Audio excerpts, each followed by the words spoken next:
Hey everyone, and welcome to this explainer. Have you ever actually stopped to wonder why completely disconnected ancient cultures, I'm talking about people separated by massive oceans and thousands of years, use the exact same cosmological blueprints and numbers to explain the universe? It's wild when you really think about it. How is it that their creation stories, their sacred math, and their spiritual symbols all perfectly align? Well, today we're going to be unlocking what's known as the timeless monomyth, basically tracing a golden thread of original esoteric wisdom that's been passed down through human tradition for millennia. Okay, let's really dive into this. Consider these two very famous quotes. First, we have one from the ancient Norse text, the Poetic Edda. Before heaven and earth, there was a yawning gap. And then, contrast that with biblical Genesis. In the beginning, the earth was formless and void. Now, these eerily similar descriptions, they aren't just some crazy coincidence. Actually, they are different cultural expressions of the exact same underlying original spiritual teaching. To truly wrap our heads around this, we're going to walk through the profound stages of the great work. Think of this as the path of initiation. We'll look at the primordial void, the law of duality, the universal tree, sacred geometry of creation, the ultimate sacrifice, and finally, the golden thread.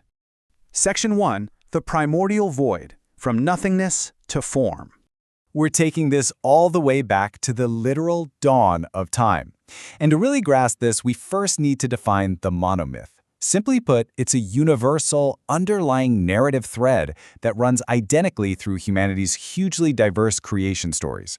See, because there was only one true creation, mankind kind of just uses our limited language and geography to try and express this completely unlimited, timeless cosmic doctrine.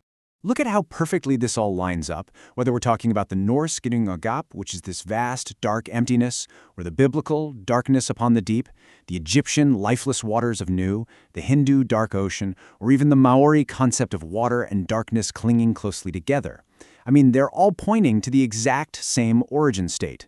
We see these undeniable commonalities, water, darkness, and absolute nothingness, echoed across all ancient wisdom. Section 2, the law of duality, the universal split. So from that vast nothingness, pure energetic potential is eventually forced to divide. And the really crucial point here is how this split actually manifests. Like in Norse mythology, the void birthed fire and ice, Muspelheim and Niflheim.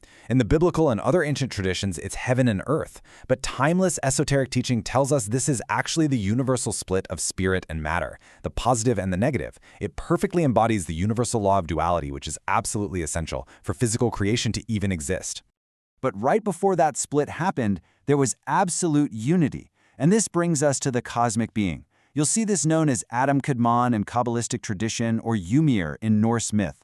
This primordial entity perfectly encompassed a totally united duality, male and female, spirit and matter all in one. And as spiritual seekers, returning to this unified dual state within ourselves, really merging those opposites back together, well, that is the ultimate goal of internal spiritual alchemy. Section 3, the universal tree, macrocosm to microcosm. Now let's see how this builds as we shift our narrative inward.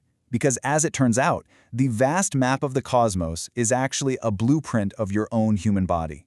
Have you ever heard the phrase, as above, so below, as within, so without? Stating this timeless hermetic axiom really cements the connection here. The great cosmic tree holding up the universe, it's fundamentally the exact same as the tree within you, your very own central nervous system. Let's break down this recurring architecture because it's absolutely fascinating. The world tree, like the Norse Yggdrasil, acts as the central axis of all creation. It supports 9 distinct realms, but internally, it perfectly mirrors the central nervous system of the human form. And it aligns flawlessly with esoteric maps like the Kabbalistic tree of life. It's a repeatable spiritual formula that is found absolutely everywhere. Truly, the cosmos is the human temple. Section 4, Sacred Geometry of Creation, the Architecture of the Cosmos.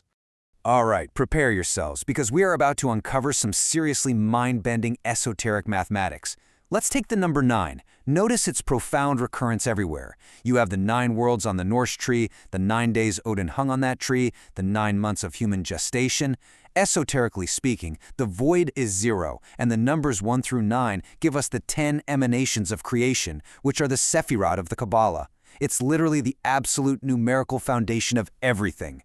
Then we have the immense precision of the number 2160. This specific, massive number perfectly connects the esoteric concept of fate to the geometric degrees of a sacred cube, whether you call it the cube of space, the Kaaba, or the cube of God. Let me show you exactly how this mathematical magic works, because it's pretty incredible. Just look at the structure secretly encoded in the ancient web of fate, also known as the web of Wired. Step 1. The symbol itself contains exactly 12 interlocking triangles. Step 2. As we know from basic geometry, every single triangle contains 180 degrees. Step 3. If you multiply those 12 triangles by 180 degrees, you get exactly 2,160. And finally, step 4. A perfect six-sided cube, which is 360 degrees per square face, multiplied by 6 faces, also equals exactly 2,160 degrees.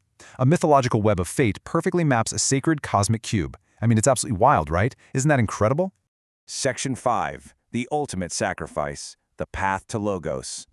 So, knowing this immense structure exists, how do we actually access its power? Well, here we meet the archetype of the spiritual seeker, someone who must endure immense suffering to gain wisdom. Here are the true alchemical stages of initiation. Step 1 is the hanging. Think of Odin teetering upside down on the tree for 9 days, or even a baby flipping upside down in the womb right before birth. Step 2 is peering into the shadowy reflective depths below. Step 3 is the reception of the word, attaining a magical alphabet, the runes, the Sod, or the Logos. And step 4 is spiritual rebirth into total cosmic awareness. These archetypes are perfectly, seamlessly woven into the broader monomyth. Think of Jesus fasting in the wilderness, or the Buddha. It's all about enduring hunger and suffering to shed the ego. It's about achieving unity through a trinity, past, present, and future.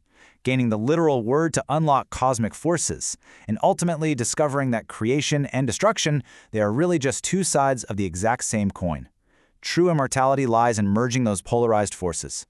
Section 6. The Golden Thread, the unification of wisdom.